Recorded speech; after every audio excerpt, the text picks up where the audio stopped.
بسم اللہ الرحمن الرحیم۔ السلام علیکم ورحمۃ اللہ وبرکاتہ۔ آج ہم کریں گے پارہ 8 کا مکمل 15 منٹ کا بیان۔ یہ پارہ مکمل طور پر سورہ الانعام پر مشتمل ہے اور اس کا مرکزی موضوع ہے توحید، رسالت اور آخرت۔ پارہ 8 مکمل بیان تقریباً 15 منٹ۔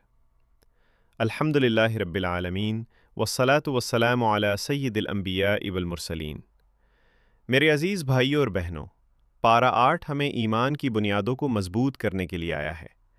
اگر کوئی شخص اپنے عقیدہ کو مضبوط کرنا چاہتا ہے، شرک سے بچنا چاہتا ہے اور آخرت کی تیاری کرنا چاہتا ہے تو اسے سورہ الانعام کو غور سے پڑھنا چاہیے۔ 1۔ انکار کرنے والوں کی ضد۔ اللہ تعالیٰ فرماتے ہیں کہ اگر ہم آسمان سے فرشتے اتار دیتے یا کوئی لکھی ہوئی کتاب ہاتھ میں دے دیتے تب بھی کچھ لوگ ایمان نہ لاتے۔ سوچنے کی بات ہے، مسئلہ دلیل کا نہیں، مسئلہ دل کا ہے۔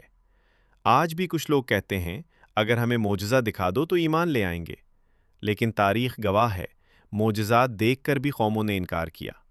سبق: ہدایت اللہ دیتا ہے، ہمیں دل کو نرم کرنا ہوگا۔ 2۔ کائنات میں توحید کی نشانیاں اللہ تعالیٰ بار بار فرماتے ہیں۔ کیا تم نہیں دیکھتے؟ آسمان کیسے بلند کیا، زمین کیسے بچھائی، بارش کیسے نازل کی، مردہ زمین کو کیسے زندہ کیا۔ یہ سب اتفاق نہیں، یہ قدرت الہی ہے۔ اگر ایک چھوٹا سا موبائل بغیر بنانے والے کے نہیں بن سکتا تو یہ عظیم کائنات کیسے بغیر خالق کے بن سکتی ہے۔ پیغام: ہر نعمت کو دیکھ کر الحمدللہ کہنے والا ہی سچا مومن ہے۔ 3۔ قیامت کا منظر۔ پارہ 8 میں قیامت کا منظر بڑا ہولناک انداز میں بیان کیا گیا ہے۔ مشرکین کو اللہ کے سامنے کھڑا کیا جائے گا، ان سے پوچھا جائے گا تمہارے وہ شریک کہاں ہیں جنہیں تم پکارتے تھے؟ وہ کہیں گے اللہ کی قسم ہم تو مشرک ہی نہ تھے، لیکن ان کے اعمال گواہی دیں گے۔ میرے بھائیوں، یہ دنیا دھوکے کی جگہ ہے، اصل زندگی آخرت کی ہے۔ ہمیں خود سے سوال کرنا چاہیے، اگر آج مجھے اللہ کے سامنے کھڑا ہونا پڑ جائے تو کیا جواب دوں گا؟ 4۔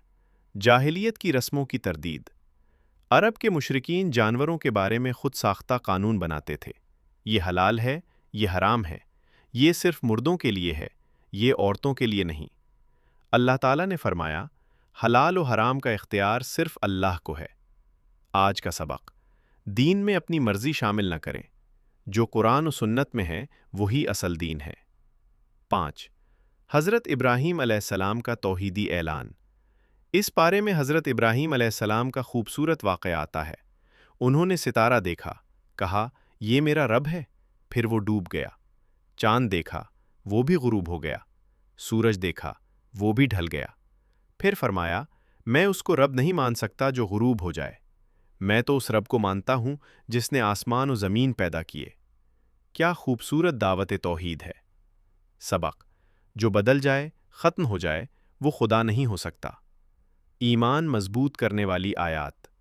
اللہ تعالیٰ فرماتے ہیں وہی زندگی دیتا ہے، وہی موت دیتا ہے، وہی رزق دیتا ہے، وہی مشکل کشا ہے۔ اگر سب کچھ اللہ کے ہاتھ میں ہے تو پھر ڈرنا کس سے ہے؟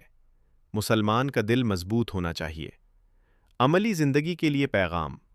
پارہ 8 ہمیں سکھاتا ہے شرک سے مکمل بچو، قدرت کی نشانیوں پر غور کرو، قیامت کو یاد رکھو، دین میں خود ساختہ باتیں نہ کرو، خالص اللہ کی عبادت کرو۔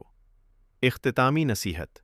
میرے عزیز دوستو، اگر ہم چاہتے ہیں کہ ہمارا ایمان مضبوط ہو، ہمارے دل میں اللہ کی عظمت پیدا ہو اور ہم گناہوں سے بچ جائیں تو سورہ الانعام کو بار بار پڑھیں۔ یہ سورت دل کو جھنجھوڑ دیتی ہے۔ آئیں دعا کریں، یا اللہ ہمیں خالص توحید عطا فرما۔